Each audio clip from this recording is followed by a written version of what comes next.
साल 1993 में पंजाब के एक छोटे से गांव में रहने वाला 25 वर्षीय रणजीत सिंह काम की तलाश में था। हालांकि वह ग्रेजुएट था, मगर फिर भी वह काम के लिए इधर उधर भटक रहा था। फिर उन्हीं दिनों रणजीत सिंह खेला की मुलाकात कनाडा में रहने वाले सुखविंद्र सिंह ढिल्लों से हुई। उस समय सुखविंद्र सिंह छुट्टियां बिताने के लिए भारत आया हुआ था। दरअसल सुखविंद्र सिंह साल 1991 में रोजगार की तलाश में कनाडा चला गया था। सुखविंद्र ज्यादा पढ़ा लिखा नहीं था, लेकिन फिर भी वह टूटी फूटी इंग्लिश बोल लेता था। शुरुआत में तो कनाडा में सुखविंद्र सिंह को कई छोटे मोटे काम करने पड़े और कई नौकरियां भी बदलनी पड़ी, लेकिन सुखविंद्र का भाग्य तब चमका जब उसने पुरानी कारों को खरीदने और बेचने का काम शुरू किया। उसने हैमिल्टन में पुरानी कारों को खरीदने और बेचने का अच्छा खासा धंधा जमा लिया था। और जब 25 साल का युवा रणजीत सिंह सुखविंद्र सिंह ढिल्लों से मिला तो उसे भी कनाडा में अपना उज्जवल भविष्य दिखाई दिया।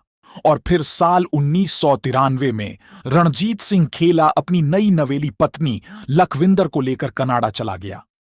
उसके लिए वीजा की व्यवस्था भी सुखविंद्र सिंह ने ही कराई थी।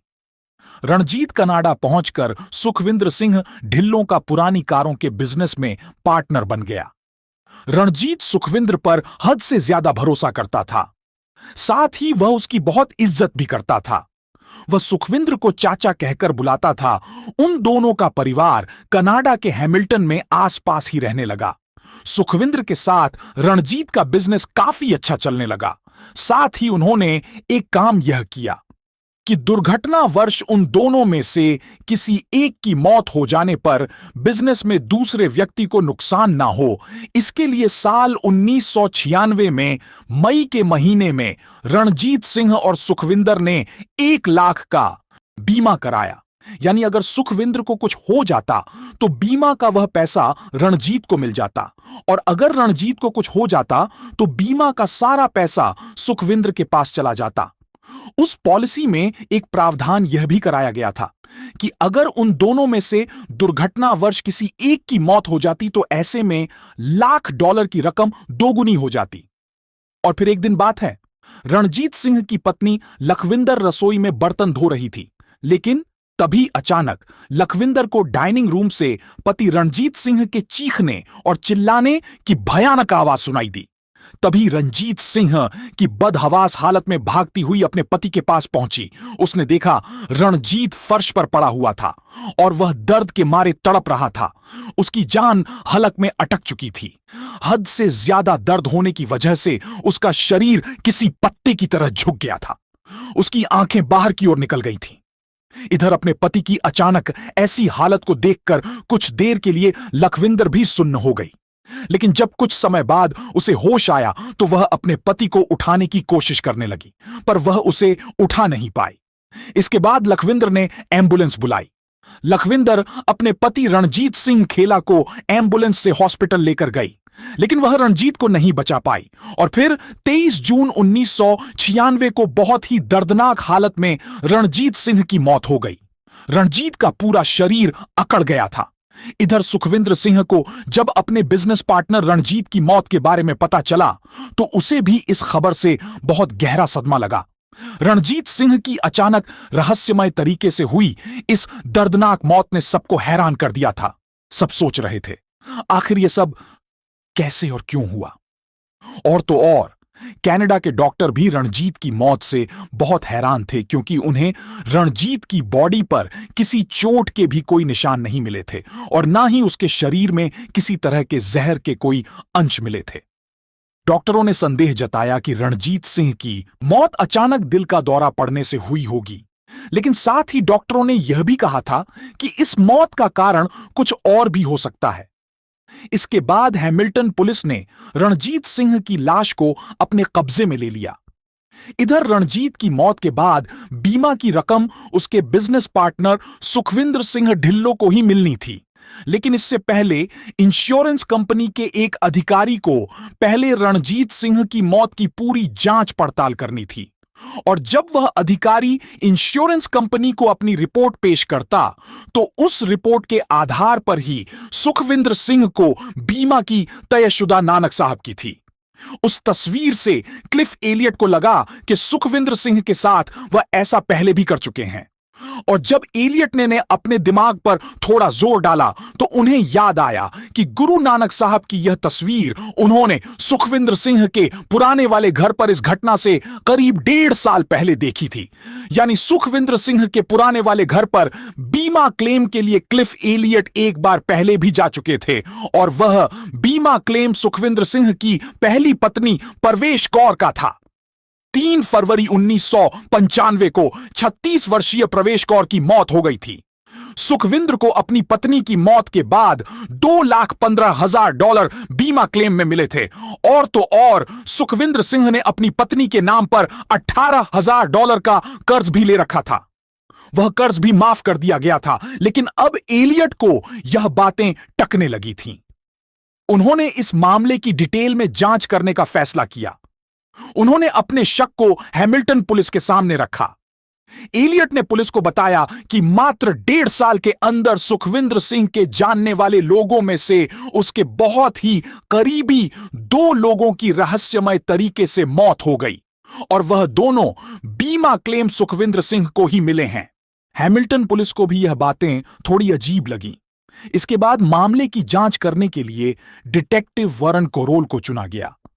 वॉरेन कोरोल ने इस मामले की तह तक जाने के लिए सबसे पहले सुखविंदर सिंह की पत्नी परवेश कौर की मौत की जांच करनी शुरू की।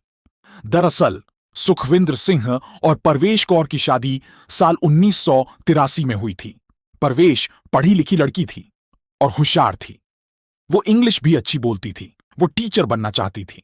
लेकिन परवेश के पिता हरदेव ग्रेवाल को जब पता चला कि सुखविंदर सिंह कनाडा में रहता है तो उन्हें सुखविंदर सिंह के साथ अपनी बेटी का उज्जवल भविष्य दिखाई दिया। उन्होंने सुखविंदर के साथ अपनी बेटी परवेश कौर की शादी कर दी। सुखविंदर ने शादी में परवेश कौर के परिवार से बहुत मोटा दहेज लिया था। शादी के बाद सुखविंदर पत्नी परवेश कौर के साथ वापस कनाडा चला गया, पर सुखविंदर सिंह ऊंचे सपने देखने वाला, घमंडी और पैसे का भूखा था। वह अपनी पत्नी परवेश कौर को भी पैसे कमाने के लिए मजबूर करने लगा था। आखिर मजबूर होकर प्रवेश कौर ने कनाडा में कई नौकरियां की। सबसे पहले उसने एक मशरूम के फार्म में नौकरी की। इसी बीच 26 जुलाई साल 1985 को परवेश ने एक बेटी को जन्म दिया, जिसका नाम उन्होंने हरप्रीत रख दिया। बेटी हरप्रीत के जन्म के 6 महीने बाद प्रवेश कौर को मजबूर होकर एक कपड़े की फैक्ट्री में काम करना पड़ा। आगे चलकर वह फिर से प्रेग्नेंट हुई, लेकिन किसी कारण उसे गर्भपात कराना पड़ा। इसके बाद उसने जूता फैक्ट्री में भी काम किया। फिर साल 1988 में उसने एक और लड़की अमन को जन्म दिया। साल 1991 में प्रवेश कौर एक बार फिर से प्रेग्नेंट हो गई, लेकिन इस बार सुखविंदर को बेटा चाहिए था, जिसकी वजह से परवेश कौर लिंग की जांच कराने के लिए भारत आ गई।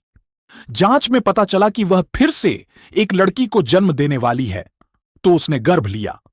सुखविंदर सिंह को बेटे की इतनी ज्यादा चाहत थी कि वह एक लड़का गोद लेने वाला था, लेकिन पप्पर कौर के परिवार वालों के दबाव के कारण उसे बच्चा गोद लेने का विचार बदलना पड़ गया।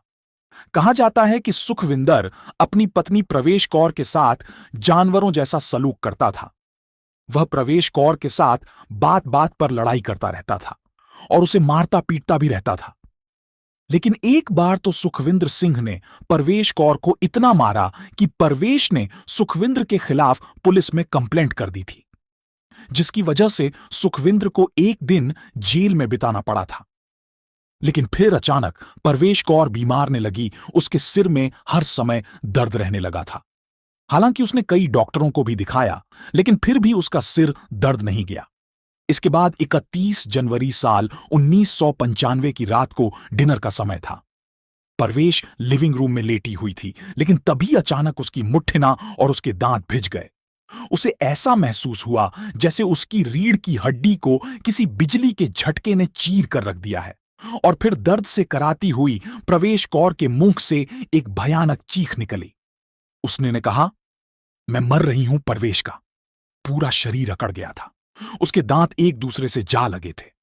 उसका चेहरा बहुत अजीब और डरावना हो गया था प्रवेश।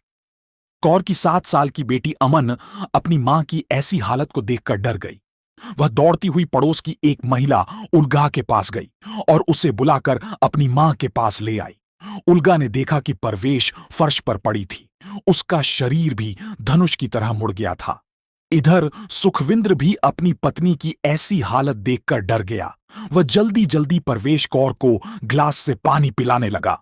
वहीं उल्गा प्रवेश के पैरों को रगड़ने लगी। लेकिन इससे प्रवेश कौर का शरीर और भी ज्यादा अकड़ आता चला गया। उस समय प्रवेश कौर उल्गा को कुछ बताने की कोशिश कर रही थी, लेकिन इससे पहले कि प्रवेश कुछ बोल पाती वह बेहोश हो गई। इसके बाद परवेश को हैमिल्टन जनरल हॉस्पिटल ले जाया गया, लेकिन उस हॉस्पिटल के डॉक्टरों का कहना था कि उन्होंने इससे पहले किसी मरीज को ऐसी हालत में नहीं देखा और ना ही किसी मरीज में ऐसी किसी बीमारी के कोई लक्षण देखे हैं। इसके बाद परवेश कौर को लाइफ सपोर्ट पर रखा गया। 4 दिनों तक वह बेहोश पड़ी रही, लेकिन सबसे अजीब बात यह थी कि प्रवेश के जितने भी टेस्ट हुए उन सब की रिपोर्ट नॉर्मल थी। और फिर 3 फरवरी को सुखविंदर की स्वीकृति लेकर प्रवेश के लाइफ सपोर्ट को हटा दिया गया। डॉक्टरों की रिपोर्ट के मुताबिक परवेश की मौत को नेचुरल बताया गया था, लेकिन साथ ही रिपोर्ट में यह भी था कि मौत की कोई स्पष्ट वजह नहीं थी। सुखविंद्र सिंह ने डॉक्टरों को बताया था कि परवेश ने 31 जनवरी की रात को हालत बिगड़ने से पहले सिर दर्द के लिए डॉक्टरों द्वारा बताया गया कैप्सूल लिया था, जिसके बाद उसकी मौत हो गई थी। अब सुखविंद्र सिंह ढिल्लों के 2 करीबियों की मौत हो चुकी थी। एक उसकी पत्नी परवेज कौर की मौत और दूसरा उसके बिजनेस पार्टनर रणजीत सिंह खेला की मौत। उन दोनों की मौत एक जैसी ही हुई थी, यानी उन दोनों की ही मौत के कारण का पता नहीं चल पाया था। पुलिस के भी कुछ भी समझ में नहीं आ रहा था, लेकिन सोचने वाली बात यह थी कि उन दोनों की मौत से सुखविंद्र सिंह ढिल्लों को बहुत फायदा होने वाला था। सुखविंद्र सिंह करोड़ों का मालिक बनने वाला था। लेकिन इस केस को इन्वेस्टिगेट कर रहे वॉरेन का माथा तब ठनका जब उन्हें यह पता चला कि अपनी पत्नी परवेश कौर की मौत के अगले ही दिन सुखविंद्र सिंह ने प्रवेश कौर के बीमा की रकम को पाने के लिए क्लेम किया था। यानी सुखविंद्र सिंह को अपनी पत्नी की चिंता और उसकी मौत का गम होना चाहिए था, लेकिन वह तो बीमा के पैसों को पाने के लिए परेशान था। इसके बाद हैमिल्टन पुलिस ने इस मामले की जांच के दायरे को बढ़ाने का आदेश दे दिया और अब यही जांच भारत तक भी पहुंचने वाली थी। भारत में डिटेक्टिव वरन की मदद के लिए भारतीय मूल के एक डिटेक्टिव केविन हिंसा को चुना गया। केविन और वरन को जांच के लिए सुखविंद्र सिंह के घर लुधियाना भेजा गया। लुधियाना पहुंचने के बाद केविन और वॉरेन दोनों पंजाब पुलिस से मिले। उन्होंने पंजाब पुलिस को सारी बातें डिटेल से बताईं और फिर दोनों डिटेक्टिव ने पंजाब पुलिस की मदद से सुखविंद्र सिंह के बारे में जांच पड़ताल करनी शुरू कर दी। इस जांच में कई हैरान कर देने वाली बातों का खुलासा हुआ। जांच में पता चला कि सुखविंद्र सिंह अपनी पत्नी परवेश कौर की मौत के तुरंत बाद पंजाब आया था और यहां पहुंचकर उसने पहला काम जो किया था वह था दूसरी शादी। यानी परवेश कौर की मौत के बाद मात्र 9 सप्ताह के अंदर ही सुखविंद्र सिंह ढिल्लों ने जालंधर जिले के पंच ग्रेन गांव की रहने वाली सरबजीत कौर ब्राड से शादी कर ली थी। सुखविंद्र ने एक बार फिर से दूसरी पत्नी सरबजीत कौर के परिवार वालों से भी खूब दहेज लिया, लेकिन सुखविंद्र यहां पर भी नहीं रुका। उसने सरबजीत से शादी करने के कुछ ही दिनों बाद गुप्त तरीके से पंजाब के कपूरथला जिले के टिब्बा की रहने वाली एक लड़की खुशविंदर कौर प्रीत से तीसरी शादी कर ली। खुशविंदर के परिवार से भी उसने दहेज के रूप में खूब पैसे लिए। इसके बाद वह अपनी दोनों पत्नियों के साथ उन्हें जल्द से जल्द कनाडा ले जाने का वादा करके वापस कनाडा चला गया। इधर सरबजीत कौर और खुशविंदर के परिवार वाले उनके पासपोर्ट और जरूरी कागजात रेडी कराने में लग गए थे। कुछ महीने बीतने के बाद सुखविंद्र सिंह ढिल्लों को खबर मिली कि उसकी दूसरी पत्नी सरबजीत कौर ने जुड़वा बच्चों को जन्म दिया है। सरबजीत ने अपने एक बच्चे का नाम गुरमीत और दूसरे बच्चे का नाम गुरुविद्या और फिर कुछ दिन बाद सुखविंद्र सिंह ढिल्लो भी अपने जुड़वा बच्चों से मिलने कनाडा से पंजाब आ गया था। सुखविंद्र सिंह की दूसरी पत्नी सरबजीत कौर और उसके दोनों बच्चे बिल्कुल स्वस्थ थे। अभी कुछ दिन अच्छे से बीते ही थे कि एक दिन अचानक सरबजीत के दोनों जुड़वा बच्चों की तबीयत खराब हो गई और 12 दिनों के जन्म में उन दोनों बच्चों की मौत हो गई। बिना किसी जांच पड़ताल के उन दोनों बच्चों को दफन कर दिया गया। सुखविंद्र सिंह अपने जुड़वा बच्चों की अचानक मौत से बहुत दुखी हो गया था। इसके बाद वह दूसरी पत्नी सरबजीत से बताकर अपने पुश्तैनी घर लुधियाना चला गया। लेकिन उस दिन सुखविंद्र सिंह ढिल्लो लुधियाना में अपने घर नहीं गया, बल्कि वह तो उस दिन अपनी तीसरी पत्नी खुशविंदर कौर प्रीत के घर गया था, जो अपने पति सुखविंद्र सिंह का बेसब्र से इंतजार कर रही थी कि उसका पति आएगा और उसे अपने साथ कनाडा लेकर जाएगा। सुखविंद्र सिंह अपनी पत्नी के इस सपने को पूरा करने के लिए उसे मेडिकल जांच के लिए लेकर गया। वहां चेकअप कराने के बाद तीसरी पत्नी खुशविंदर कौर को उसके गांव टिब्बा में छोड़कर सुखविंद्र सिंह ढिल्लो वापस लुधियाना लौट गया। लेकिन लुधियाना पहुंचते ही सुखविंद्र सिंह ढिल्लो को एक और बुरी खबर मिली। उसकी तीसरी पत्नी खुशविंदर कौर प्रीत, यानी जिसको वह मेडिकल जांच के लिए ले गया था, उसकी भी मौत हो गई थी। खुशविंदर का शरीर बुरी तरह से अकड़ गया था, उसका चेहरा भी डरावना हो गया था। डॉक्टरों ने खुशविंदर कौर प्रीत की मौत की वजह किसी अज्ञात बीमारी को बताया। तीसरी पत्नी खुशविंदर की मौत के कुछ ही दिनों बाद सुखविंद्र सिंह ढिल्लो ने एक और शादी की। उसकी चौथी पत्नी का नाम सुखविंद्र कौर ग्रेवाल था।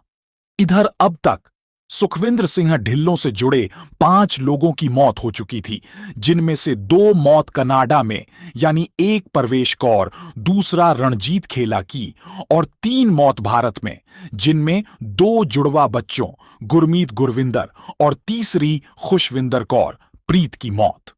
लेकिन इनमें सबसे आखिरी मौत रणजीत सिंह खेला की हुई थी, जिसकी वजह से यह जांच यहां तक पहुंची थी। लेकिन अब यह 5 मौत डिटेक्टिव वरन और केविन के लिए एक खूंखार पहेली बन चुकी थी। उधर कनाडा में रणजीत सिंह के शरीर से लिए गए सैंपल के फॉरेंसिक टेस्ट कराए गए। फॉरेंसिक टेस्ट में डॉक्टरों को रणजीत सिंह के शरीर में स्त्रण नाम का एक जहरीला पदार्थ मिला। यह जहर स्ट्रिकन नक्स वोमिका के पेड़ के बीजों में पाया जाता है। हालांकि यह पेड़ कनाडा में नहीं पाए जाते, लेकिन यह पेड़ हमारे भारत में बहुत ज्यादा मात्रा में पाए जाते हैं। इसके बाद डिटेक्टिव वॉरेन और केविन फिर से पंजाब गए। वहां पर उन्होंने पंजाब पुलिस की मदद से सरबजीत कौर के दोनों जुड़वा बच्चों की लाशों को बाहर निकलवाया और जांच के लिए उन दोनों के शरीर के सैंपल ले लिए। फॉरेंसिक जांच में दोनों बच्चों के शरीर में भी स्ट्राइक के अंश पाए गए, यानी उन दोनों बच्चों को भी जहर देकर मारा गया था। खुशविंदर कौर प्रीत के शरीर का अंतिम संस्कार कर दिया गया था, इसलिए उसके शरीर की जांच नहीं हो पाई थी। लेकिन उसकी मौत के लक्षणों को देखकर भी यही कहा गया था कि उसे भी स्त्रण देकर ही मारा गया था। डिटेक्टिव वॉरेन और केविन अब इतना तो जान गए थे कि सुखविंद्र सिंह ढिल्लू कोई आम आदमी नहीं है, बल्कि बहुत ही शातिर बदमाश आदमी है। बल्कि वह एक सीरियल किलर है। उसने 1-2 हत्याओं को नहीं, बल्कि 5 हत्याओं को अंजाम दिया था, जिनमें 2 मासूम नवजात बच्चे भी शामिल थे। लेकिन अब सवाल यह था कि आखिर सुखविंद्र को स्ट्राइक कहां से मिला था। इस बात का पता लगाने के लिए कनाडा के दोनों जासूस लुधियाना में जड़ी बूटी बेचने वाले लोगों की दुकानों पर पहुंचे। वहां पर उन्हें चूहों और कीड़ों को मारने के लिए इस्तेमाल की जाने वाली एक दवा के बारे में पता चला। उस दवा का नाम कुंचड़ था। इसे कुचला और कजरा के नाम से भी जाना जाता है। उन दोनों डिटेक्टिव ने जब उस कुंचड़ की जांच कराई तो उसमें स्टन पाया गया। साथ ही जांच में यह भी पता चला कि इंसान के शरीर में इस जहर का पता किसी नॉर्मल टेस्ट से नहीं लगाया जा सकता। और अब इससे साफ हो गया था, सुखविंद्र सिंह ढिल्लो ने धोखे से कुंचड़ के बीज खिलाकर 5 इंसानों को बड़ी ही बेरहमी से मार दिया था। साथ ही उसे यह भी पता था कि डॉक्टरों को नॉर्मल टेस्ट में इस जहर का पता ही नहीं चल पाता। इसीलिए सुखविंद्र सिंह ने अपने पांचों शिकार को किसी ना किसी बहाने, यानी किसी को खाने में तो कभी किसी को दवाई में स्ट्राइक मिलाकर खिला दिया था, क्योंकि आगे चलकर रणजीत सिंह की पत्नी लखविंदर ने भी कोर्ट में बताया था कि सुखविंद्र सिंह चाचा ने उसके पति को पीठ दर्द और नपुंसकता खत्म करने वाली एक दवाई दी थी, जिसे खाने के बाद ही रणजीत खेला की दर्दनाक मौत हो गई थी। ठीक इसी तरह उसने अपने दोनों जुड़वा बच्चों, पहली पत्नी परवेश कौर और तीसरी पत्नी खुशविंदर को ठिकाने लगा दिया था। इन पांचों हत्याओं के पीछे की वजह दहेज में मिलने वाली रकम और बीमा के पैसों को पाना था। बच्चों को सुखविंद्र सिंह ने सिर्फ इसलिए मार दिया था क्योंकि आज आगे चलकर वह अपने लिए किसी भी तरह का झमेला नहीं चाहता था। इसके बाद साल 1997 को अक्टूबर के महीने में सुखविंद्र सिंह ढिल्लों को अपनी पहली पत्नी परवेश कौर और अपने बिजनेस पार्टनर रणजीत सिंह खेला की हत्या के जुर्म में हैमिल्टन पुलिस ने अरेस्ट कर लिया। हैमिल्टन पुलिस ने अपनी चार्जशीट में भारत में हुए उन 3 कत्ल को नहीं जोड़ा था। हालांकि भारत से कई गवाहों को कनाडा भी ले जाया गया। वहां कोर्ट में उन भारतीय गवाहों के बयान दर्ज किए गए। मॉन्ट्रियल अदालत में चली लंबी सुनवाई के बाद साल 2001 में सुखविंद्र सिंह ढिल्लों को आजीवन कारावास यानी उम्र कैद की सजा सुनाई गई। इसके बाद 21 नवंबर 2013 को 54 साल की उम्र में सुखविंद्र सिंह ढिल्लों की कनाडा के किंगटन हॉस्पिटल में कैंसर से मौत हो गई। दोस्तों, इस घटना को सुनाने का उद्देश्य किसी का दिल दुखाना नहीं है और ना ही किसी को परेशान करना बिल्कुल नहीं है, बल्कि आपको जागरूक करना है, आपको सूचित करना है, ताकि आप हमेशा सतर्क रहे। दोस्तों, इस पूरी घटना के बारे में आपके क्या विचार है, हमें कमेंट करके जरूर बताएं। और अगर हमारी इतनी मेहनत आपको पसंद आई हो तो इस वीडियो को लाइक करते हुए शेयर भी जरूर करें। अगर आपने अब तक चैनल को सब्सक्राइब नहीं किया है तो हमारे चैनल को सब्सक्राइब कर लीजिए। धन्यवाद।